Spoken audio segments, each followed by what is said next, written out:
कल्याण पूर्वेतील प्रमुख वाहतूक केंद्र असलेल्या चक्की नाका इथे मागील काही काळापासून मुख्य वाहतूक सिग्नल बंद अवस्थेत आहे. त्यामुळे दररोज सकाळी आणि संध्याकाळी प्रचंड वाहतूक कोंडी निर्माण होत असून रस्त्यावरील प्रवास अतिशय त्रासदायक बनलाय. वाहतूक सिग्नल बंद असल्यामुळे वाहन चालक, पादचारी, शाळकरी मुलं, ज्येष्ठ नागरिक आणि महिला यांना प्रचंड गैरसोयीचा सामना करावा लागतोय.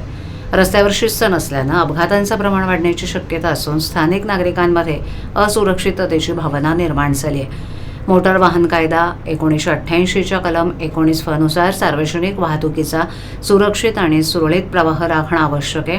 त्या अनुषंगानं चक्की नाका परिसरातील कल्याण ग्रामीण विधानसभा प्रमुख रोहिदास मुंडे यांनी वाहतूक विभागाकडे मागण्या केल्या आहेत. वाहतूक सिग्नलची त्वरित दुरुस्ती करावी, वाहतूक नियंत्रणासाठी पोलीस कर्मचारी तैनात करावेत, वाहन चालकांसाठी सूचना फलक लावण्यात यावेत. या परिस्थितीकडे वाहतूक विभागानं गांभीर्यानं पाहून नागरिकांच्या सुरक्षिततेला प्राधान्य देत तातडीनं आवश्यक ती पावलं उचलावीत, अशी सर्व नागरिक, स्थानिक व्यापारी, शाळा व्यवस्थापन आणि सामाजिक संस्थांची कळकळीची मागणी आहे. जर वेळेत कार्यवाही झाली नाही तर शिवसेना उद्धव बाळासाहेब ठाकरे पक्षाकडून पुढील आंदोलनात्मक भूमिका घेतली जाऊ शकते, असा इशाराही कल्याण ग्रामीण विधानसभा प्रमुख रोहिदास मुंडे यांनी दिलाय.